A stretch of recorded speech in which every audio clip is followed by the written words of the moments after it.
Lumberjacks is sponsored by Echo, only professional grade with 5-year warranty. Crown, protect, maintain, save. Dickies, quality workwear since 1922. Yamaha, rev your heart.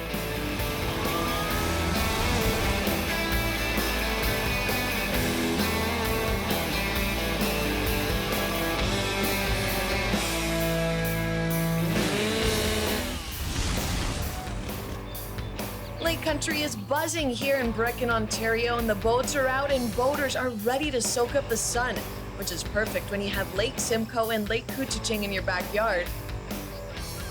Now, looking at the Trans-Severn Waterway, it can take boats through one of the gems of the Ramera Township, Lagoon City.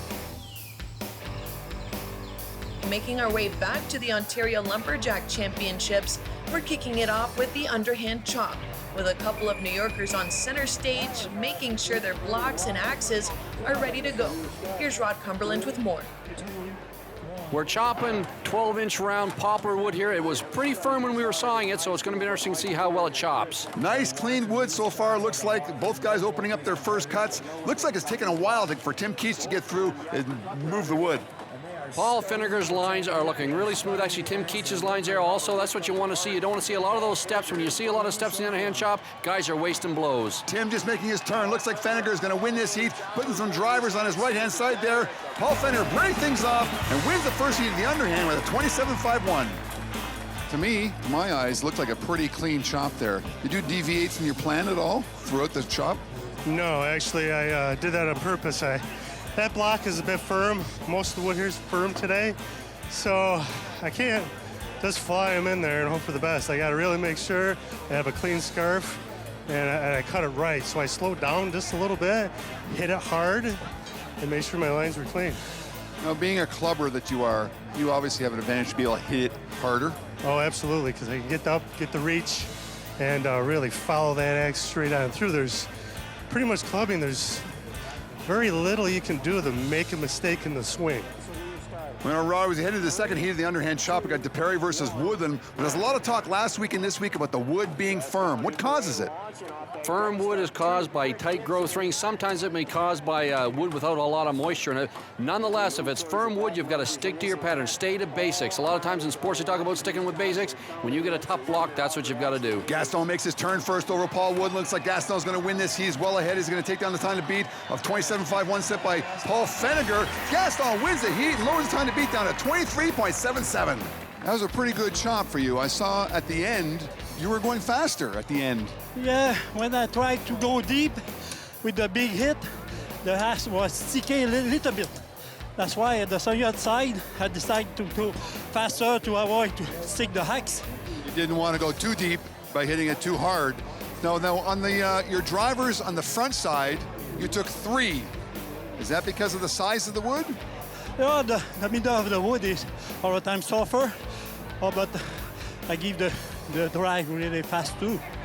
And I whip to avoid to stick. Well, Gaston from Quebec just lowered the time to beat down to 23.77 this third heat. We got Henning taking on Marcel Dupuis.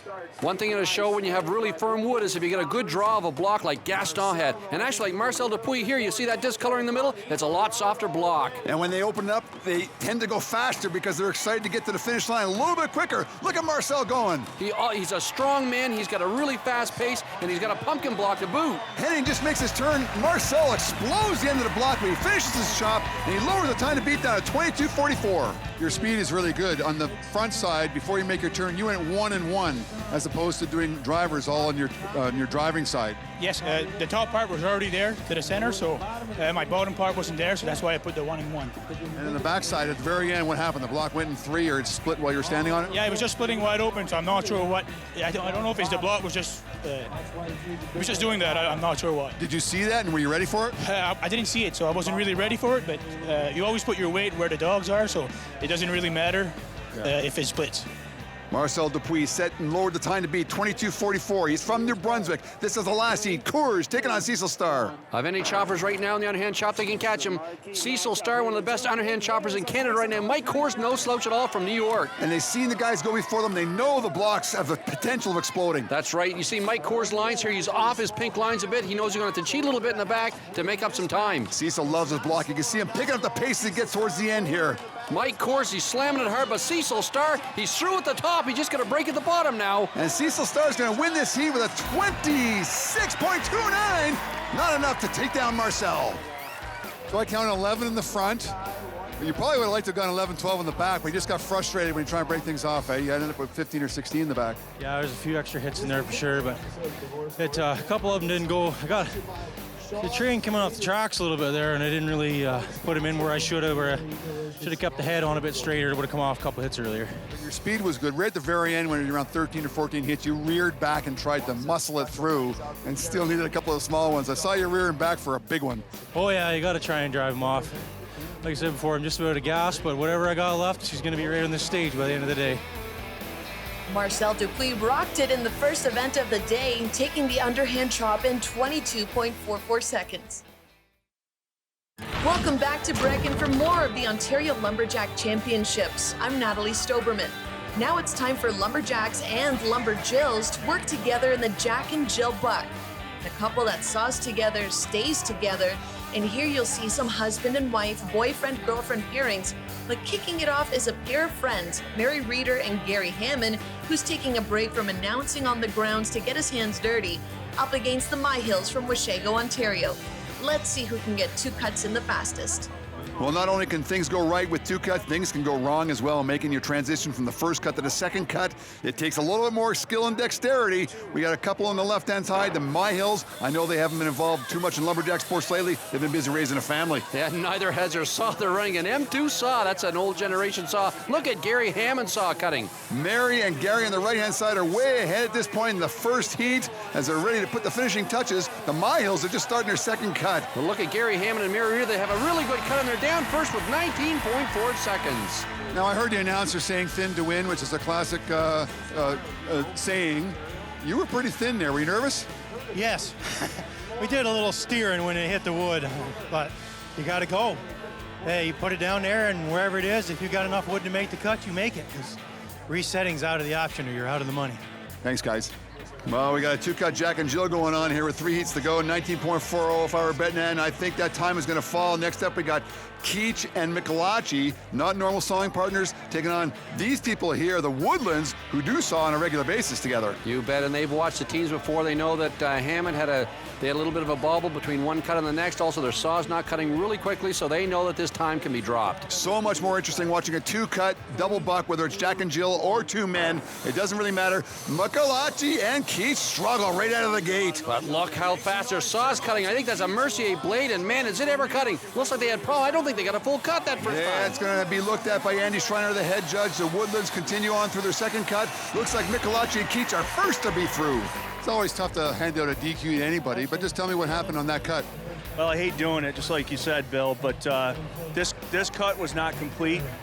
They came through the side, you'll see in the video, but the end of the log was a little crooked. I gave them some extra room, and it just saw kind of skated over, didn't have a complete disc. I hate throwing people out, but that's why you have a judge. Well, heading into heat number 3 of the Jack and Jill Buck, we still have a time of 19.40 set in the first heat by Gary Hammond and Mary Reeder. As we head into this next heat, we have two husband and wife teams. We got the Coors taking on the Hennings. Whenever you see Coors, Hennings, you know that they're husband and wife teams. They spend a lot of time usually practicing together. They usually have an advantage in this event. Well, certainly I heard that from Mike Coors that Colin and him have been working a lot this past winter. They are now living together because of jobs they were living apart for the last year or two. Look at the disparity in size between Mike and his wife, but boys, look at them pull that saw. You can tell they've spent a lot of time practicing. Excellent athleticism by Mike Coors and Colin Coors as they look like they're going to win this heat, take down the time to beat, and yes, they do with a 13.17. I heard earlier in one of the other sawing events that the fact that the wood is not round gives it a few edges. Does that concern you at all in making the switch from cut 1 to cut 2? It doesn't really matter much to us. The trouble you run into is in the hand size wood, if there's a chip that is loose, sometimes that'll grab and suck into your cup. But other than that, I mean, we saw square wood sometimes too, so the square edges don't bother us too bad. It's when you get a loose piece that'll suck in. You got to make sure there's nothing of that going on. Well, you want to watch an excellent example of Jack and Jill bucking, go back and watch that replay of Colin and Mike Coors, 13.17, excellent athleticism. They work together really well. Final heat coming up for the Jack and Jill buck. Feniger and Dooley taking on Gagne and Gaston Duperry. They're in the last heat for a reason. These guys are great double buckers. Feniger and Dooley won a lot of Jack and Jills together, so is Gaston and France. Well, it's going to be an interesting heat. So much more skill in making it through the second cut. We'll see what happens as they go off the blocks dead even at this point. And both great paces. First one's down through. It's a dead heat right now. But look at Mary and Paul getting into that second cut and keeping up the pace all the way through. I think that's where they're going to win this heat. And they do win the heat, but not winning the Jack and Jill. It's Coors and Coors. Do you guys notice with an audio sound that those discs, the first discs, hit the deck at the same time, which means you're tied, dead even? Do you notice and hear that first cut hitting the ground? The minute you start worrying about the other team, you might as well hang it up because you've lost. Yeah, because that becomes a head game, right? So you guys ultimately won it on the transition from cut one to cut two. Yeah. You guys were flawless. In this sport, more can go wrong than right. So, we could have easily hung up or whatever. We just have to, you got to go with the science and hope you can beat it. Team Coors seemed to have the science down pat, taking the Jack and Jill buck in 13.17 seconds. The turnout has been incredible for the first ever Lumberjack Championships here in Brechin, and there's been lots to watch, especially from Lumberjills like Mary Dooley and Colin Coors getting ready for the single buck. Good pair of competitors here. Mary Dooley, of course, she's really built for the single buck. She's strong. She's got a lot of upper body strength. Colin Coors, a little bit slighter lady, but she's very athletic, so it'll be interesting to see who wins this heat. Well, and you can see on these decks here, you got to be either wearing spikes or toe block, and Colin Coors is doing both, actually. Wearing spikes and toe block, you're not going to see your feet moving at all. Not at all, but look at the rest of her body, Bill. Legs, arms, shoulders, everything she's putting, everything she has into the single buck. Mary Dooley's a little stiff on the other side here. She's not pulling that saw very fast. And the quantity of saw. Look at Colin Coors on the left-hand side. She's using as much of the saw as she can, and Mary's short stroking a little bit. You should be using more of that saw. Colin Coors doing a phenomenal job here in the single buck. She's down in the small wood, has to keep the same strokes up, and she's down with a time of 32.39 seconds. I was talking to head judge Andy Schreiner, and he's saying he did a lot of training this winter. It certainly is showing, that's for sure. Well, thank you. Yeah, I tried to fit it in. We got our life a little bit more settled. My husband and I are actually living in the same house now, so we have all the equipment and all the power and the people, and been able to put some time into it. It's been nice. I mean, that was a really good effort. You had no problems whatsoever, or can you identify a couple of problems you may have had? I may not have used as much of the saw as I would have liked, and I've been trying to keep it more, keep the angle down, saw more from my guts. Been working on that. Probably could have been a little bit lower, but I'm very happy I didn't even hang up, so that's good. I'll take it. There's an excellent example of husband and wife working together with Mike Coors helping out his wife, Colin. He's wedging the disc for her, he's spraying the crown solution, as well as coaching her on the way to a 32.39 lowering of the single buck heat. Up next, we have Tracy Henning taking on Levon Michelacci. And Tracy Henning on the right, obviously a right-handed cutter. Levon Michelacci on the left is a left-handed sawyer, so we'll see a couple of different techniques in this heat. Well, Levon is a little bit unstable on her feet there. She's got a foot block for her lead foot, but no spikes on her shoes, and her left foot is not very secure at all as she keeps catching a raker on this disc. Tracy Henning actually showing pretty good technique. Her feet are braced well. She's using all of her body, using all the saw. Her technique is fine, but her saw's not sinking. No, you can see also Tracy she's got her saw parallel to the ground. I don't think she's using her height to her advantage, where Levon is a little more of an angle, getting a little bit closer to the wood, towering over the wood with a driving force down. And the saw's cutting phenomenally fast. She's getting down into the small wood now. Had a little bit of hang up there, but she's going to be down here in 38.58 seconds.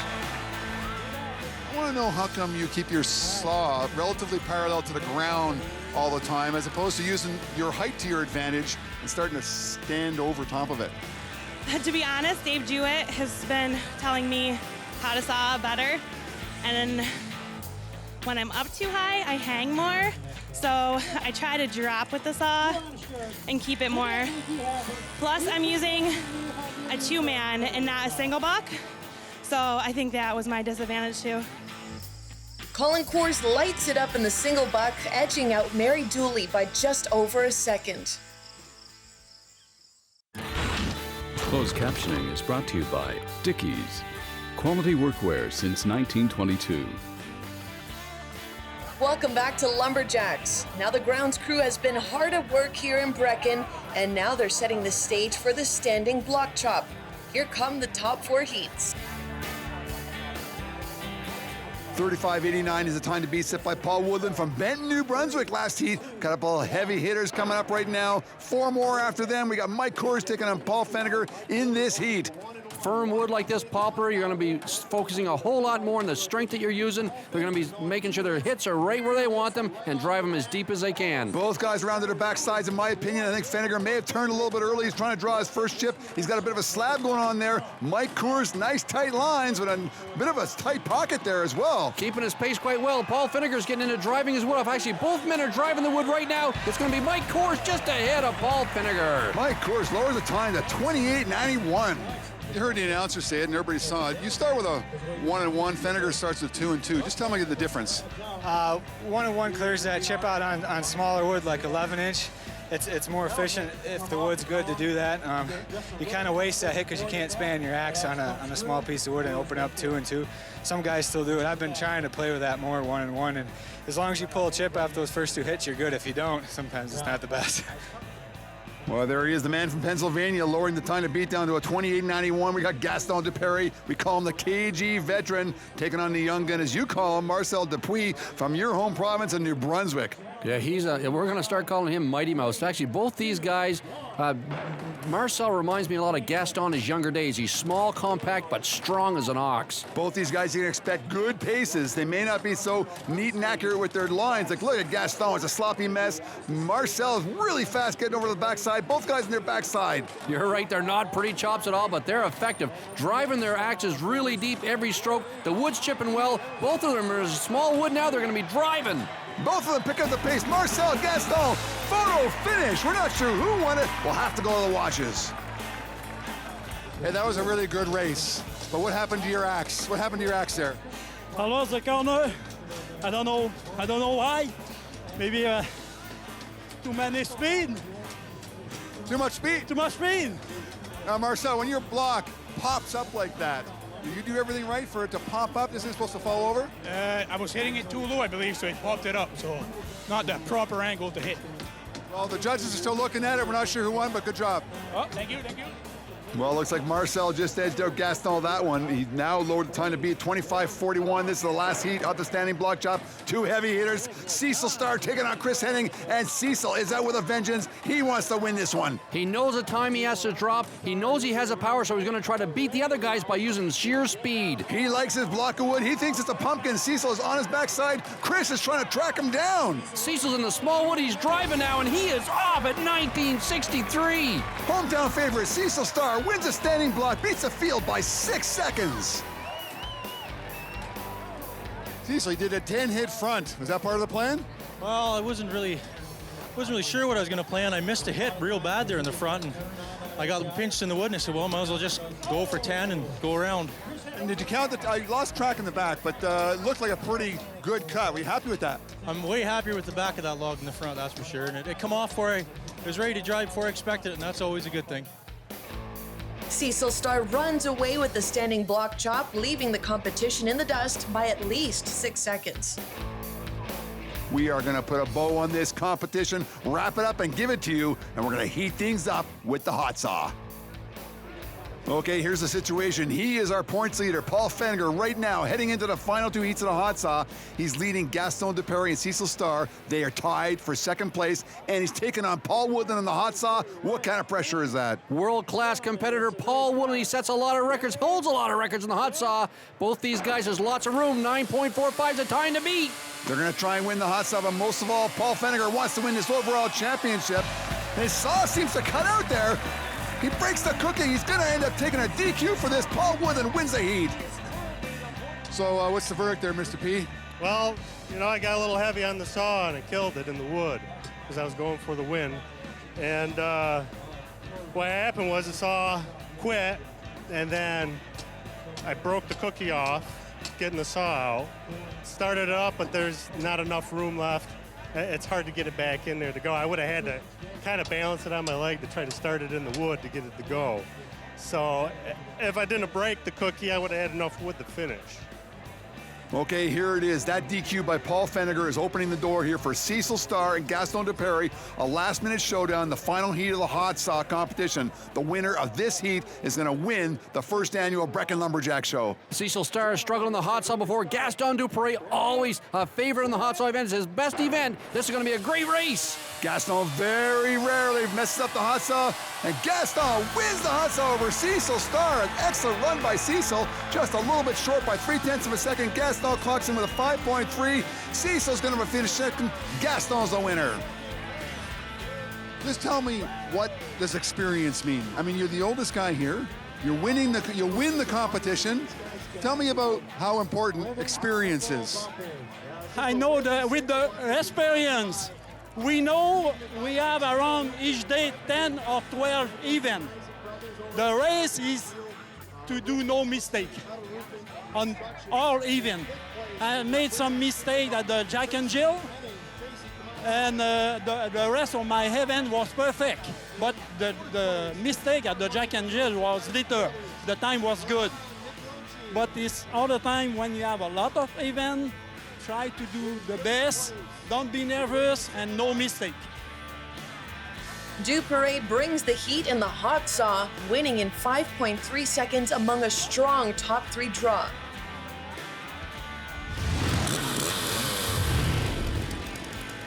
The hot saw was a hot topic in Brechin, giving the crown pivotal point to Marcel Dupuis, who battled among a tough range of contenders. And our lumberjack of the day goes to none other than Cecil Starr, making his mark on the standing block chop.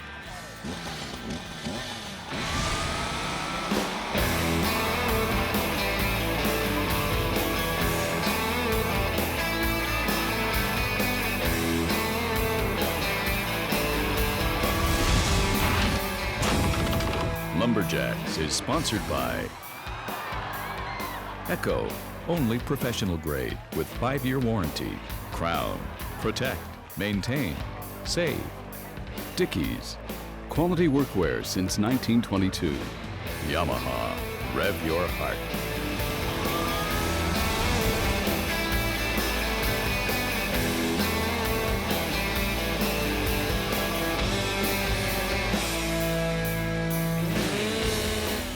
See Paul's wood, though, moving quite well with his axe. His axe is free in the wood. He's driving a fair bit of wood here. He drove almost 1.5 inches of wood there on his driving stroke before he turns around for his second side. Both guys on their backsides in under 20 seconds. It's going to be a race to the finish right now. Paul Woodland has got a couple more chips up, and he's going to try and break things off. Tim Keach hanging there right with him. Both guys doing everything technically correct here, and Paul's getting into the small wood ready to drive it. Paul Wood's driving things off. Paul Woodland wins the first heat with a 35.89. Tim Keach right behind him.